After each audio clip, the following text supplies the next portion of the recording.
Welcome back, WNST, Towson, Baltimore, and Baltimore Positive. We are positively into that middle season where it's that first Sunday, that first weekend. It's like there's not even a Pro Bowl. There's not even a flag football game.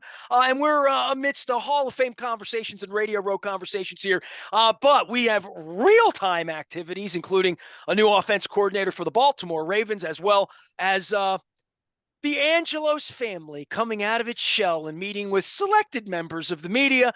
Luke Jones joins us now to discuss all things relevant and real in 2023 as we sort of gear it back up here at Baltimore Positive for the spring training run. Luke, I remember these days back in spring training where, we're broadcasting from the dugout and there's Earl Weaver and there's David Segui and there's Brady Anderson or there's Miguel Tejada or there's Javi Lopez or there's Mike Flanagan or there's Mike Hargrove or, I don't know where we are in the cosmos of all of this and who gets taken to task because I'm stale, right? I'm stale bread. I'm 17 years removed from Free the Birds when I, quite frankly, cared a lot more about it in the way that people around me cared a lot more about it and the way that it fed my family and before you were a part of it.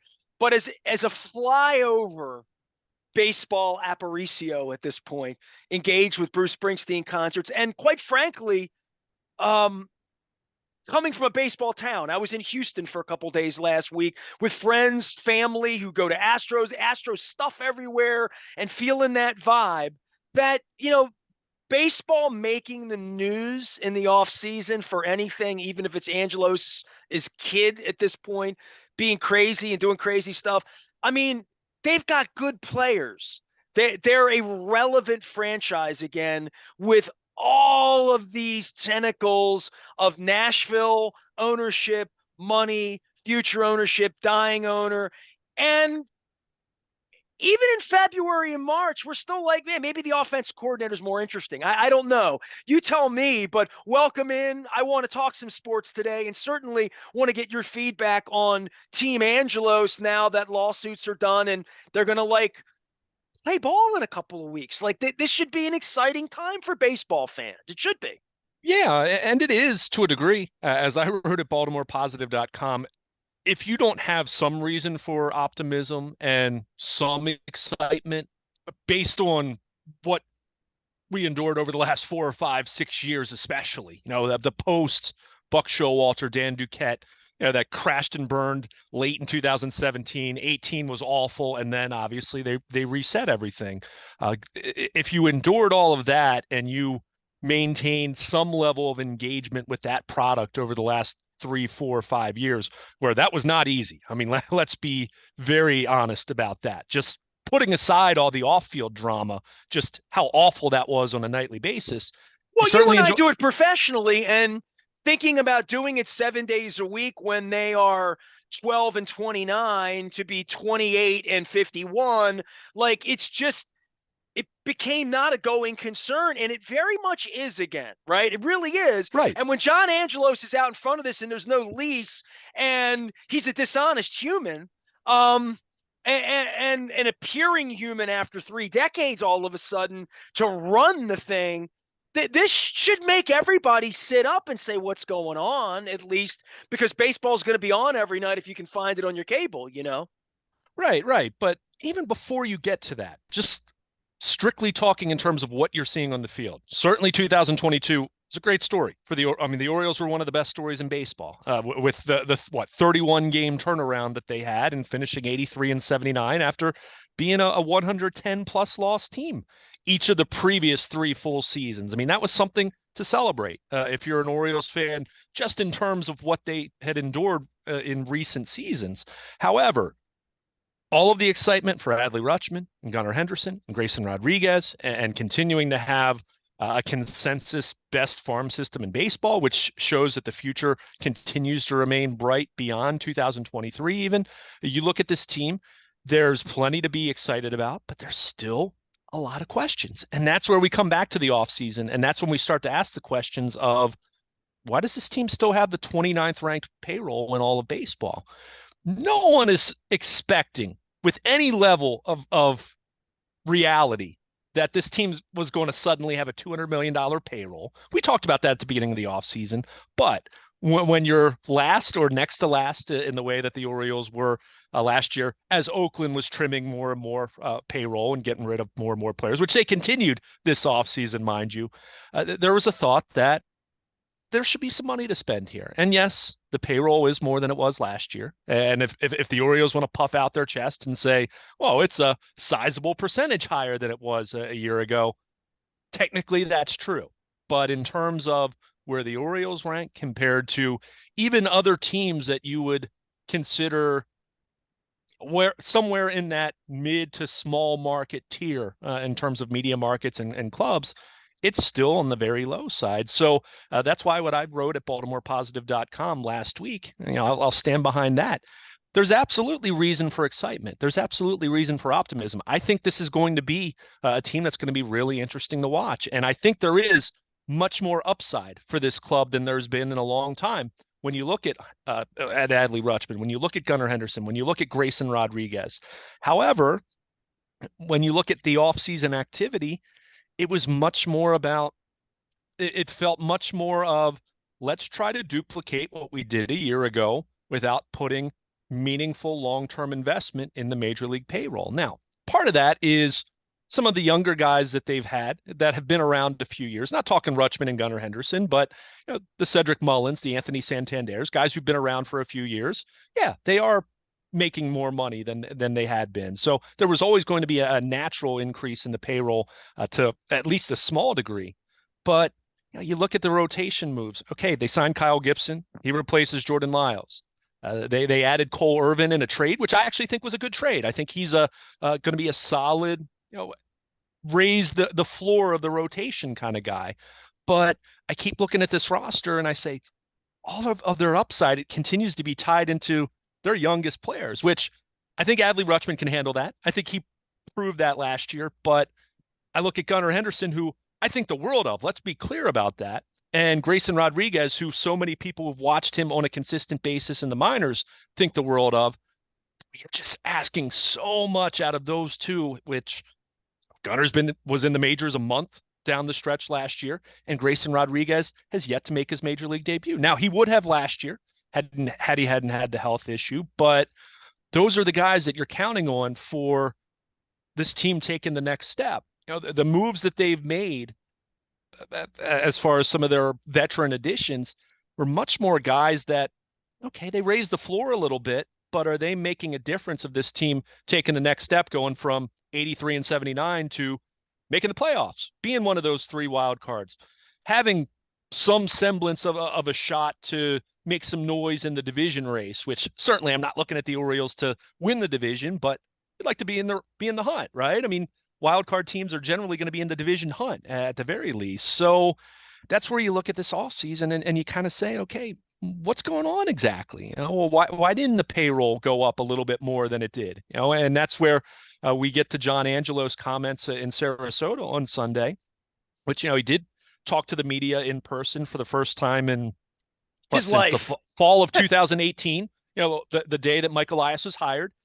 He had a couple Zooms, and in fairness, the pandemic was going on, so that was not something that was out of the ordinary. But when he was asked about the payroll, it was foggy.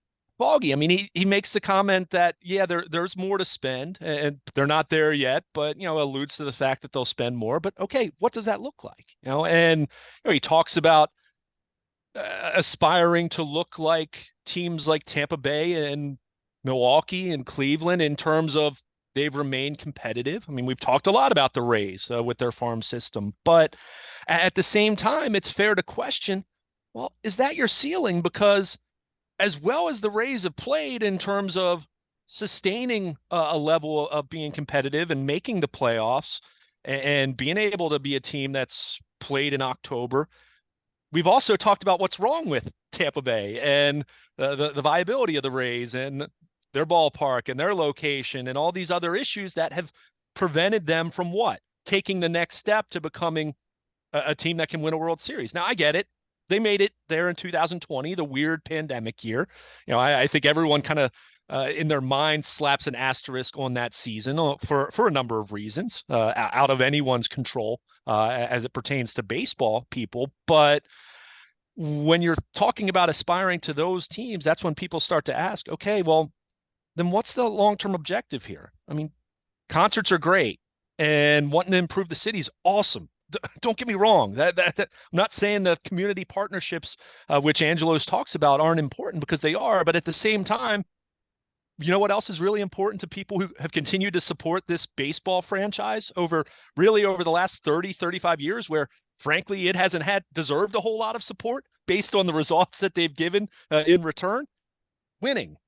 And being able to compete for a World Series. And we're coming up on 40 years now since the Orioles have last been in a World Series. So, when you're so vague about the baseball part of this, and anyone who follows it understands, Masson's been an issue, and there's a family lawsuit that now appears to be in the rearview mirror, which is good, but at the same time, people still look at it and say, what the heck's going on? So the lease, all of those different things are part of it.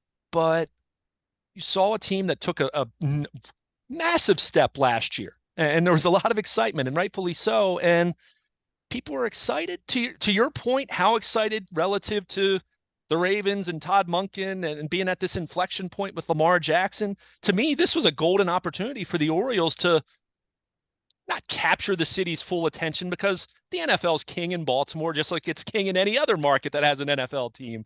But I do come away from this offseason just feeling like, wow, what a colossal missed opportunity. And that's not to say that the Orioles still won't be good, or that's not to say the Orioles can't make the postseason in 2023. But did they do all that they possibly could with a reasonable range of expectation?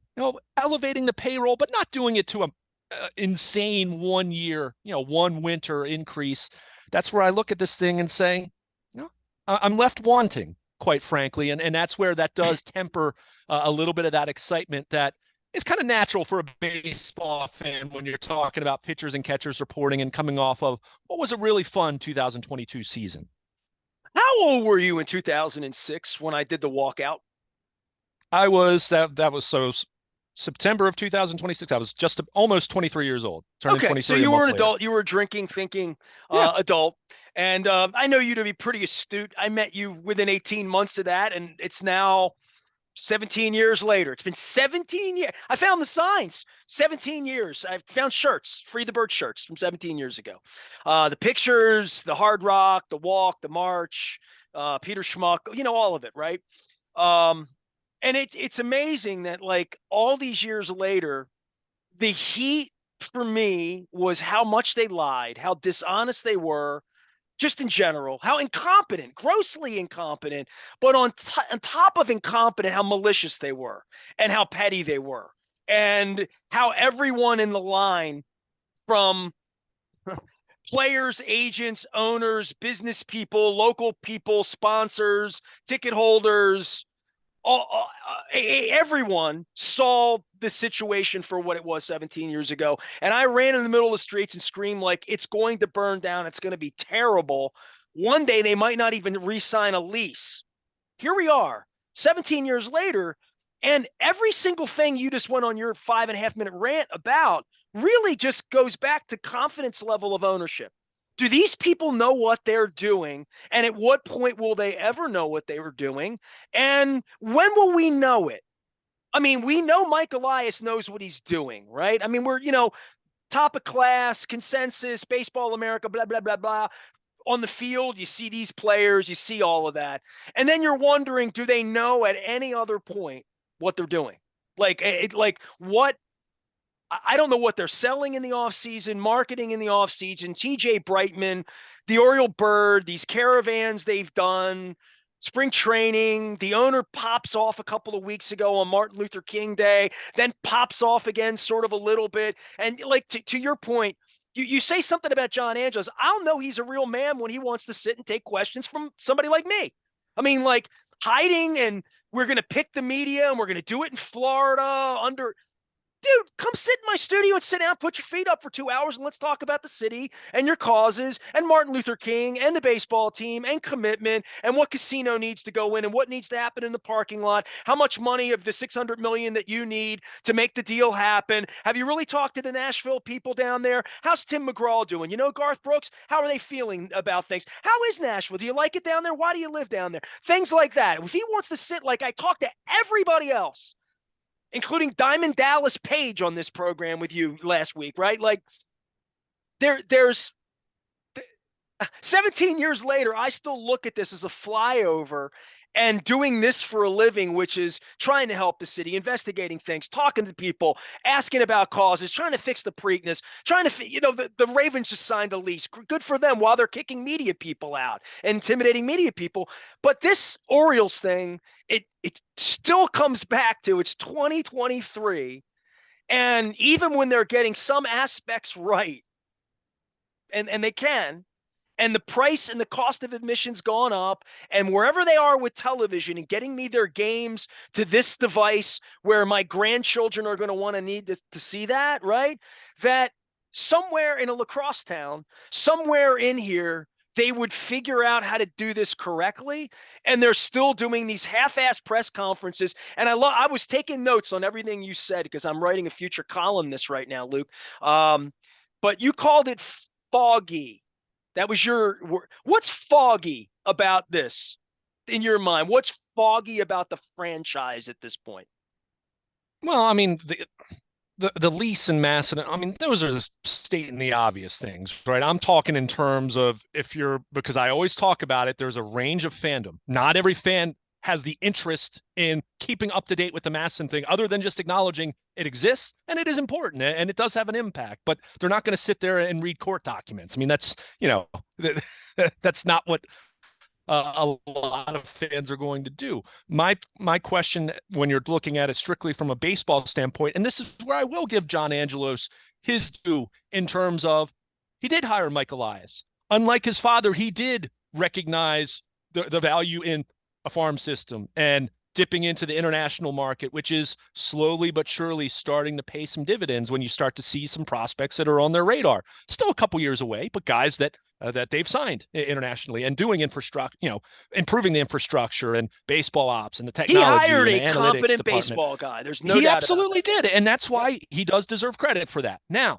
that aside, acknowledging that because any baseball fan who's paying attention to these things, again, whether you're going to get into the weeds of the details, you recognize in 2023 that is part of what makes things successful. Even the teams that have the highest payrolls still do those other things. By the The way, his question, father hired Pat Gillick. His father he did, hired Frank Wren. His father hired, competent people along the sure. way. Sometimes he screwed it up. Sometimes he couldn't figure it out. Sometimes it was Mike Flanagan or Brady Anderson or somebody from it, Rick Dempsey inside of the family tree of Tom Davis, whatever they considered to be trustworthy humans. But along the way, they have hired competent people. I think Mike Hargrove was a competent manager. I think Sam Perlazzo was a competent man. I mean, I think they had competent men along the way, all men, by the way. But that it takes a lot more than that, right? I mean, it takes a lot more than, oh, we drafted Adley Rutschman. Well, you stunk bad enough to get him, right? So it's nice that you at least hit on a 1-1, right? As Ben McDonald sits in the booth 30 years later and opines about being a 1-1, right? We got BJ Suroff running around here as well. But it takes more. It takes so much more. Like it just does. And when I talk to, and I know you've had breakfast with, Charles Steinberg, right, who worked here and worked for Larry Lucchino, and you've been around the Ravens' excellence and their lack of excellence, quite frankly, at various points in terms of management, leadership, human intelligence, emotional intelligence, how much you rely on statistics and an analysis and being modern and all of that. I know some people that respect John Angelos. I'm not one of them because I've seen the recent show. And if he wants to earn civic respect here, move back, be a part of the community, back up what you say, be Be a leader. Be whatever the Clark Hunt is out in Kansas City. Be out in front of it. Not only when it makes you feel good and you got Billy Joel or Bruce Springsteen in town, right? Like, this is, it's a helicopter situation and it's not great ownership. But that being said, to your point, you got to celebrate that they've done some things well enough to get to 83 wins last year. Now, the next question is, what's next? Right. And that's where I look at this. And when you ask me what I feel is foggy, beyond the off-field issues that are still there until a lease is officially signed, whether it's at the All-Star break or the end of the season, I mean, you can keep talking about it. You can keep issuing statements, even with the new governor, and that's well and good. But until there is action, they are just words at the end of the day. And that's not to say that I don't think there will be a lease, because I fully expect that. But until there is, it's still part of the story and still part of that. But for me, what gets foggy beyond those off-field things, which impact the baseball team and what happens on the field to varying degrees at varying times, is you've gotten to this point now where you were 83 and 79. You have this fantastic farm system. You've trimmed payroll over the last few years. And again, when they were losing 110 plus games in 2019, I wasn't suggesting that they should go out and buy Major League Baseball players and have a big payroll at that point in time, because what's the difference between winning 110 or losing 110 games as opposed to 103? They stink either way. So, but now you are at this point where you're asking the question, all right, how do they take the next step? Yes, the young guys are going to continue to do a massive amount of the lifting, if not all of the heavy lifting. However, this to me, and I even talked about this some last year, and maybe if they did it last year, they win more than 83 games. Who knows? It's revisionist history, hindsight being 2020. But certainly this offseason, how do you take the next step? You've saved on payroll over the last 3, 4, or 5 years, including in the midst of a pandemic, which was kind of an odd statement that he made on Sunday, talking about the timing of the pandemic with them going through the massive rebuild that they were going He's through. an odd fellow. Yeah, sure. Yeah, But he's a billionaire's kid who's born off. I mean, he's odd. sure. I mean, I'm just watching it like there's never been anything normal about it. And Sid Thrift said to me, that ball's an introvert. It ball's an introvert.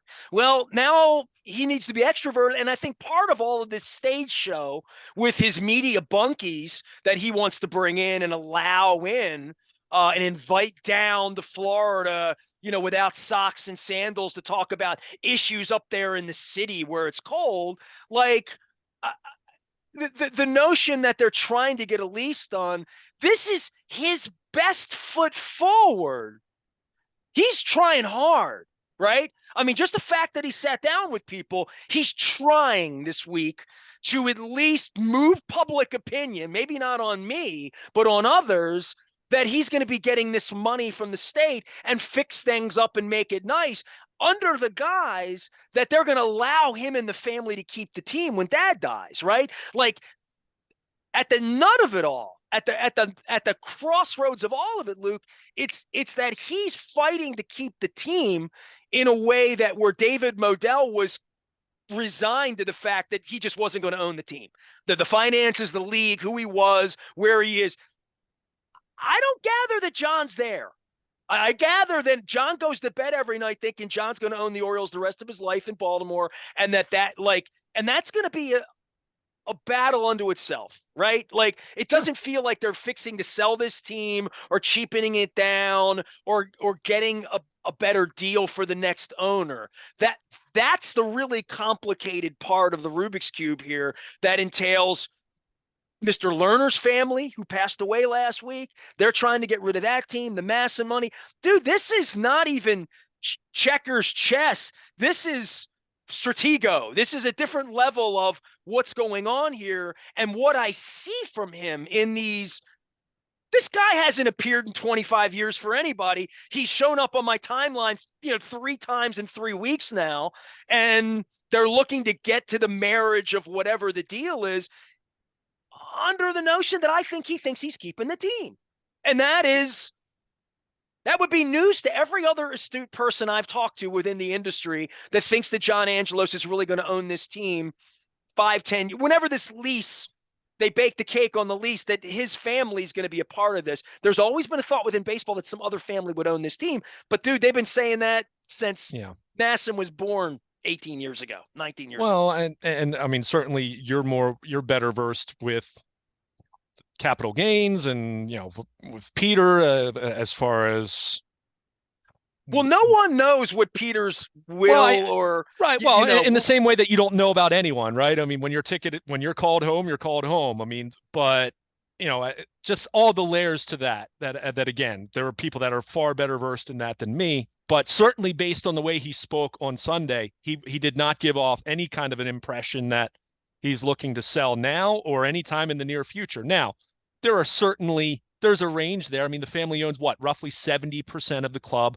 They could sell a portion of the club. He could remain CEO, as long as they have a controlling interest. So there are a lot of scenarios that still play out, but it still begs the question. And this kind of goes back to, remember what I said, all the off-field stuff, but then that's related to what happens on the field of, so many people have talked about their payroll, and even this offseason with them not having spent a whole lot, wondering if that was related to potentially selling at some point in the near future.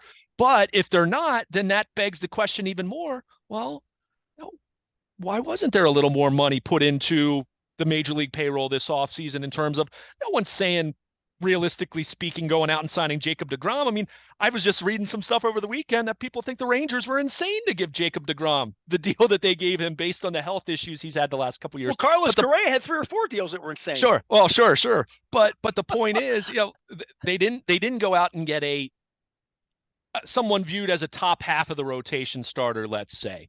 They didn't go out and get a middle of the order bat. Instead it was moves around the edges, moves around the margins, which, again, not saying that some of these guys they brought in won't help them, but are those the guys that are getting them over the hump, so to speak? No, and that's where I say it continues to be on the back of Adley Rutschman and Gunnar Henderson and Grayson Rodriguez, and go down the list of all the other guys that we've come to know a little bit over the last couple of years. But with Angelos saying what he said in terms of giving off no kind of an air of looking to sell anytime soon or to scale back the Angelos family's involvement in any way, it's what it does beg the question of, okay, you've gotten to this point, and I'll give you credit for hiring Mike Elias and making the commitments in other elements of baseball operations that were woefully neglected for a long, long time. I mean, you go back to even the 90s when you talked about it, their farm system still wasn't in good shape. They just spent a lot of money back then. You're giving them credit for this, and I literally just wrote as a note, like,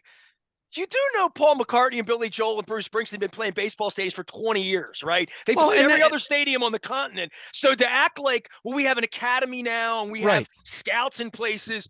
Well, these were requisites. They were supposed to be requisites, right? They were supposed to be there all along. Let's not give them credit for getting back to baseline level, for crying out loud. And they're talking about Tampa Bay as being something you aspire. The Yankees and the Dodgers and the Reds, they still play too.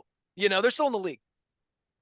No, I understood, but at the same time, I want to be objective and fair about it too. And the elements of this organization that we complained about for a long, long time. I mean, talk about the farm system. It dried up in the 80s. I mean, even before Peter Angelos bought the team, this farm system had really dried up compared to where it was in the 60s and the 70s. Let's be honest about that. Joe Altobelli had complaints. Yeah, I will give credit in.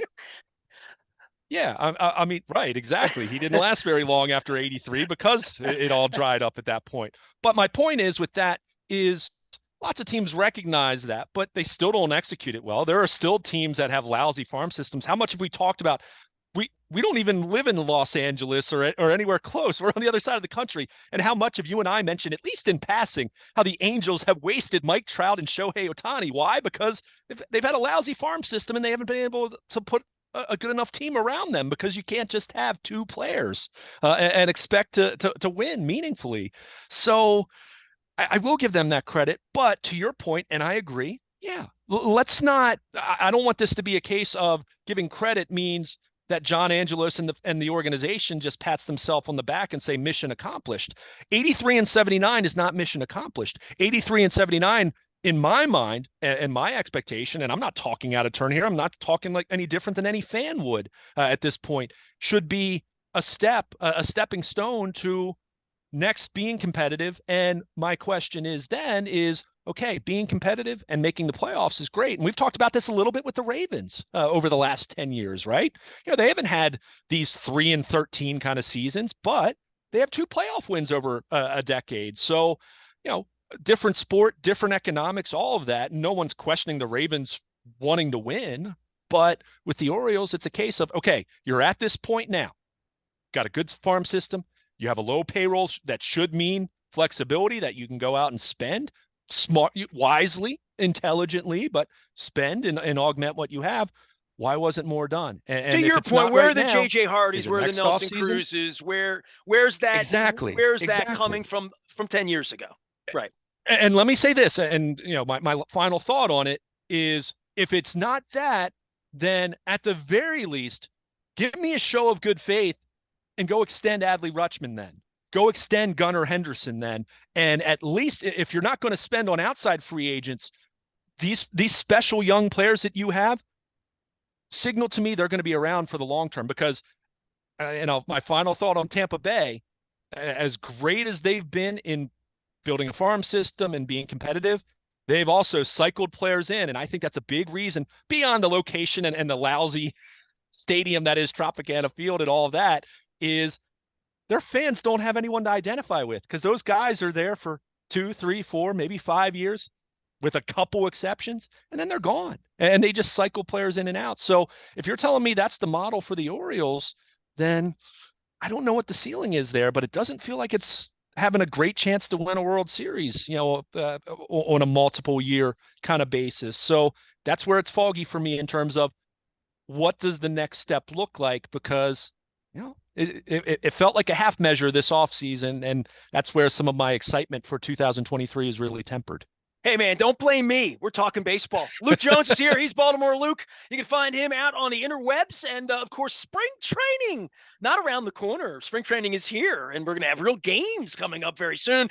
We are doing still some Radio Row programming here. We're going to get back out on the Maryland Crab Cake Tour presented by the Maryland Lottery in conjunction with our friends at Window Nation. I got my Window Nation shirt on. You buy 2, you get 2 free, and 2 years, 0% financing. That's 866-90-NATION. Make sure you're checking them out as well. I'm going to have some new scratch-offs because the Maryland Lottery's 50th anniversary. On the 3rd, we're going to be at Drug City in Dundalk, and on the 8th, we're going to be at Fadley's in Lexington Market. Yes, the old Fadley's still there. Maybe one last crab cake and some fried oysters. So stay with us. We're going to be doing some football. Obviously, new offensive coordinator Todd Monken. Luke is out at Baltimore Positive. We're out together at WNST out on the Twitter thing. I am Nestor. He is Luke. We are WNST, AM 1570. Towson, Baltimore. We never stop talking Oriole baseball.